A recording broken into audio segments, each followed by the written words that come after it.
Hello, everyone, and welcome back to our astrological festival.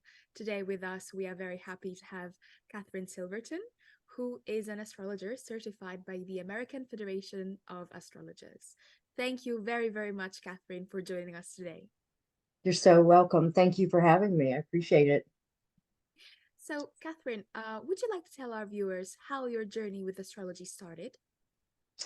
Oh, wow.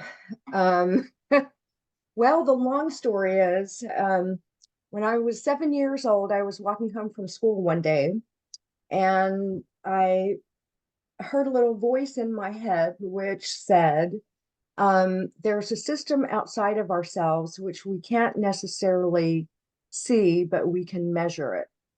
And this system helps us understand who we are, kind of where we're going, and that's what you're going to do for a living. And so at 7, I just sort of, okay, whatever. And then fast forward to undergraduate school, I stumbled into some people that I had met in high school, and they were taking a class in astrology, and I knew nothing about astrology. But my thinking was, gee, I don't know these people these are the only people I know from here. And it might be nice to have something in common with them. So I decided to go ahead and take the class with them. And lo and behold, I found it fascinating. It felt very familiar. Um, and so I just continued to study astrology. And as I studied it, I said to myself, gosh, this feels like a book that I've read a long time ago. And I'm opening it back up again and sort of reviewing it and dusting away the cobwebs. So um, that was when I was in undergraduate school in psychology. And I just continued to study astrology. It seemed to overlap with psychology. And um, then it just moved on from there. Right, thank you Yeah. very much. And Yes. so, since you've had a bit of experience by now, how do you think your approach to astrology has changed over the years? Oh, that's a great question. I think the approach, um, my approach, I would say, has evolved from initially I was doing primarily chart interpretation, which I think is it's a very valuable use of the chart. But as I continued to practice, I found that I found the whole notion of timing to be very significant. And I found that my clients were asking me a lot of specific questions of when is a good time to do this or that. Mhm. And so my practice has evolved into um, different layers of consultation. Some of it is certainly guiding people and giving them direction, giving them a sense of how best to use the talents that they have, to very specific timing issues, such as when to have medical procedures, when to put real estate on the market. Those two things I do a lot of in my work. And I do some timing as far as marriages and things like that. So, from a timing perspective, that's how it has evolved. I think that just within the last few years, that the mindset of people is a lot more open Right. to appreciating what astrology has to offer, or at least there's a lot more curiosity and slightly less skepticism. Right, definitely. I see what you mean. So, Mhm. what do you think is your main focus nowadays? Is there an area that you've been exploring quite a bit recently? Medical astrology is a major part of what I do, Right. and so I've been teaching medical astrology. I've been incorporating a lot of surgery timing into some of my teachings. Um, so I think that has been kind of a focus. And I just think people are a little bit more receptive to appreciating what they can get out of a consultation. Um, so and it's, to me, it's interesting that when people come for a consultation, they get something out of it, and then they just feel that they want to share this with other people. So yeah. Right. Well, thank you for your answer. Sure. So we know that we're entering, the era of Pluto being in Aquarius. And I Sure. would love to know what you think that's going to bring for us. And if there are any areas of our lives you think are going to be really affected by this in any way. Oh, absolutely. I think that this is going to be an area where technology explodes. And I think that certainly because of the unique nature of the sign of Aquarius, which is ruled by Uranus, and then in classical astrology ruled by Saturn, I think that this gives us an opportunity to appreciate that we are here as an entity, a universal mind sort of consciousness. I think that we've just touched the tip of the iceberg in terms of what technology can do for us in terms of AI and whatnot. I wouldn't be surprised if by the end of Pluto in Aquarius, we have computer chips in our brains. That wouldn't shock me at all. And I think that in terms of innovation, that we're going to see an exponential explosion. So I think it will certainly impact us on a interpersonal level as well as a technological level. Right, I see. That's been like a very common thing, technology and the rapid advancements it's going to have, and it's having right now, past few years have been kind of crazy. And Yeah, so, yeah. since we mentioned, technology and, this fast advancements, how do you think astrology for future astrologers is going to look like? Do you think it's going to be a little bit less personal, more, I don't know, rationalized? How do you think that's going to look? Well, I think, and my hope is that with the advancement of technology, that there will be more research in terms of an understanding of the correlation between events and planetary cycles. So hopefully, with technology, um, we will be able to intertwine both fields. Right. Um, that's my hope. It may not be a thought, but it's definitely, I would say, more of a hope for me in terms of what we can perceive right now. Right. Definitely. Thank you. And Mhm. so you mentioned that right now you have been focusing a lot of medical astrology. And Yes. you know, our viewers may not be very familiar with it. And to me, it sounds a bit, complicated. So, Okay. how would you explain that to a rookie who's just getting started with astrology? Okay. All right. Great. Well, first of all, I want to say that when I first began studying astrology, I read a quote by Hippocrates, who is the father of modern medicine. And that quote, and I may be paraphrasing it, but that quote said that any physician who has no knowledge of astrology has no right to call themselves a doctor. Right. So when I read that for the first time, I was just stunned. I had no concept of how that could possibly be the case, but I promised myself that when I had enough background in astrology that I would pursue the medical arena. So it happens that the chart can reveal so much about a person, from their personality to timing to also the physical body. Um, if you look at the signs of the zodiac, and you've probably seen illustrations of the body and the signs of the zodiac. You start from the head and move down to the toes. That covers the zodiacal range. Aries rules the head, um, Taurus the neck and throat, Gemini anything that's dual in the upper torso of the body, etc. So the signs do represent different body parts. areas of the body. And then the planets have rulership over the organs and the functions of the body. And so it's very possible to see the health proclivities of a person. What are their physical strengths? What are their potential weaknesses? What kinds of lifestyles, what kinds of diets would be preferable?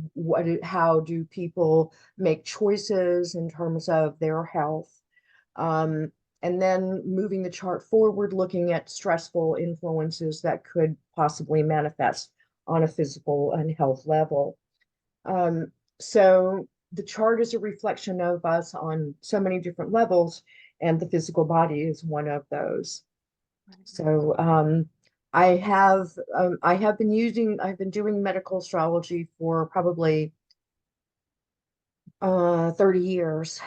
Um, and I just realized that yesterday when I was going through some newsletters from an organization that I'm involved in and had my name there and Kathryn doing medical astrology. I went, oh my God, I didn't dawn on me. I had been doing it for that long, Right. but kind of lost my train of thought here.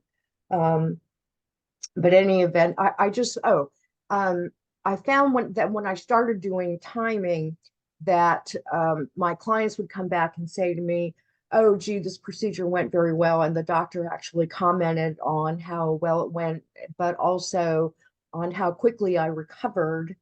And after a few times of doing this, and I certainly don't take away from the talent of the doctors, I began to realize, okay, this is actually working and it's really helping people. And so I continue to use it, and it makes sense if you think about, how our bodies respond to lunar phases and that kind of a thing. Right. That's fascinating. Thank you very Yeah. much. Hmm. So, how would you say a typical consultation with you goes? Like, can you take us, through the steps? What is it that you typically do? If there are any preparations or anything you focus on particularly? Okay, sure. If a person has never had their chart done before, then um, I always open the session if they have never had their chart done before with telling them that we can structure the time in such a way that we cover the interpretation of the chart, if they so choose, and or we can cover the interpretation and then specific questions that they may have. I think most people initially want to have some sort of a sense of what the chart says about them in terms of their in terms of their makeup. But as I always say to them, I'm sure that you didn't come to me just for that, because usually people have something pressing on their mind. So if it's a new client, then I typically kind of split the hour between the analysis and then questions.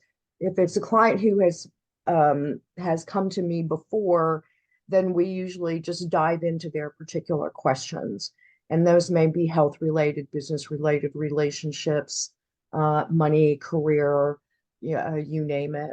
Um, I always tell my clients that my goal is for them to get as much out of the time as possible and for me to help them as much as I possibly can. Um, so currently, I would say the majority of my clients are people who are looking for timing issues and direction issues. So that's where my focus is these days. Right. Thank you very much. Hmm. And you mentioned, having an education on psychology. How do you Yes. think that influenced you influenced your study of astrology? Do you think it led you to focus more on some areas? Yes. I think that I immediately appreciated how the two dovetail and how the two can be complementary. So, so that's where I started, and um, and I think there's so many levels of that side of astrology and the interpretive level. Um, and I'm also, I can't say that I am an evolutionary astrologer, but I absolutely have the mindset of understanding that these are sort of the cards you were dealt in a sense, not in a fated type of a thing, but my interpretation is that we come here to accomplish certain things, learn certain lessons, and philosophically, it may very well be that we have chosen this time and these circumstances in order to um, go down the path that we need to evolve as a soul. Right. So Well, that's how I kind of look at it, if that helps. that's a beautiful, view of it. Thank you. Uh, Good. so, since your journey started when you were very young, that little voice that told you all about the systems, do Yes. you think that in order to be an astrologer, you have to be inclined to it, like by nature, or do you think it is something that everyone could learn, possibly? I do think anyone could learn it if they are so driven. I do definitely think that people who study it and people who practice it are, well, they say, there's a saying, the planets impel, they do not compel. Right. And so I think that there are some people that just feel that there's a curiosity. I think most people who study astrology, they kind of feel like it's a rabbit hole that they've gone down and and may never come back out of it.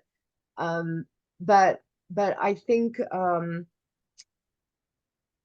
just think that it's such a and it I think that people who are passionate about it, I think that they probably have configurations in their chart that reflect that curiosity. Um, I believe in reincarnation, so I think that it's very likely that if a person is inclined to it, they've probably been inclined to it in other lifetimes or other sort of metaphysical pursuits, and this is one other facet of it. Of course. Um, so I hope that answers your question. Yeah. Definitely. Thank you very much. Okay. Okay, sure. You just now you said that you believe in reincarnation, and that, Mm. made me curious about is there any other spiritual practice that you incorporate besides your astrological, you know, practice? I have been taking some classes in the Kabbalah, so I find that to be somewhat reflective, definitely of astrology. I've studied the tarot. There are definitely astrological symbols and correlations. If you look at the suits, they correspond to the elements of the zodiac. Um, so I would say probably those two areas would be the ones that I find most connected. Right, definitely. I see what you mean. You know, since we are doing this astrological festival, and of course we're based in Italy, we're trying Yes. to get a sense of how far the work of our astrologers has gone into the world. Have you had a chance to come by any work done by Italians at all? No, I have not, sadly, but I'm certainly receptive and curious. Yes, yes. Well, that's really a pity because we've been getting a lot of this, because in Italy, the work of many astrologers has reached, our country, even though the only country where Italian is spoken is Italy, but it's Right. not been vice versa. So thank you for your feedback. Sure, sure, absolutely. Yeah. Um, so how do you think I asked you know about the future of astrology in general, Hmm. but you are your own person and it is also your journey. How do Right. you think your journey will change, or do you think you're going to retire anytime soon? How do you think your future with astrology is going to look like? Okay, so no, I'm not going to retire anytime soon because people keep coming to me, and still feel passionate about it. I still feel driven, and I enjoy it, and I enjoy the teaching. So the way I see my involvement in the future is to continue to teach because I think that this is such a valuable tool for other people, and I think that there's a hunger for understanding, and I do think that because there's more awareness, I just think that there's potential for a lot more sharing and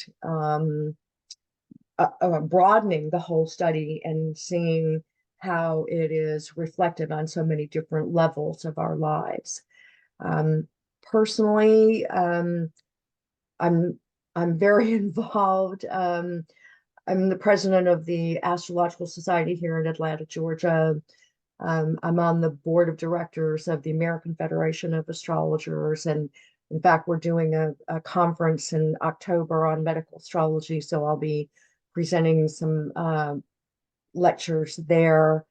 Um, I see myself as doing a lot of writing. I haven't written. I've only written one book, and that was many, many years ago. But I have a lot of material in my head that I intend to write. I've also been helping to copy edit some astrology books by a British author by the name of Alan Richards Wheatcroft. He has several books out on healing, on Pluto. The last one I edited for him is on Uranus. The current one I'm copy editing for him is on the 12th house, which I think is just so valuable because it's the most likely the most difficult area of the chart to really understand. So that's part of where I see my involvement. And then I'm certainly open to anything that people might find, where people might find my talents or insights or experience to be useful. Of So course. yeah, yeah. Yeah, so you also mentioned being part of the American Federation of Astrologers. And Mhm. personally, I would love to know what your organization does in the field. Well, the AFA is, I think they're probably the oldest organization, definitely in the US. And so they have a publishing arm. And um, we have conferences. The AFA has gone through some levels of evolution. So we're kind of re-gearing and putting a lot of focus on the educational side of astrology. And we have members all over the planet. So it's a great resource for members to learn and study um, and share. Right, definitely. So, Mhm. uh, for the last question, Absolutely, I'd yeah. love to know if you have um, a message, for any aspiring astrologers, any tips that you would like to give them, or any, anything you'd like to share with them. Oh, wonderful. Yes. So for those of you who are aspiring, I think it's important to, first of all, give yourself a lot of time to study. I have to say that I took probably 10 years of studying before I really felt comfortable practicing. And I have had people come to me and say, oh, I had a consultation with you 30 years ago and I just cringe because I think, my God, I didn't know anything back then. I just knew sort of the basics. So give yourself time to study and really absorb a lot of information. Um, give yourself permission to study under various astrologers so you have a broad perspective. Understand that if you are a little bit confused and feel like it's just a ball of mush at times, that's a good sign because it means that you're curious and you're seeking to differentiate and understand. Um, and absolutely, I think everyone has their own niche as far as what they find is curious and fascinating to them. So don't feel like you have to limit your practice. Recognize that as an astrologer, you are in a helping profession. I don't think it's your job to make predictions. I think that can be really dangerous on most levels. Um, so I think that appreciating that astrology is a reflection of us and that it can be a tool to help us grow and utilize our best resources. But we're counselors. We're not God. So, don't feel like you need to tell someone. Um, I mean, ethically, and I had a situation with a client just really recently. They're ethical questions like, when is a person going to pass away? And so just know what is appropriate. Give yourself permission and time to understand who you're working with and meet them on that particular level. Because some people are kind of newbies in terms of their evolutionary process, and some people may have other types of perspectives. We're all human. We're all on whatever level we're on, and so just understand that this is a tool to help people in the way that they're seeking. Of course. Well, Okay. I think that is a wonderful, set of tips. Thank you Oh, very good. much. And You're thank you so, so much for joining us and giving us a little bit of your time today. oh, my pleasure. My absolute pleasure. All the best to all of you. Thank you. Thank you. All right. Take care.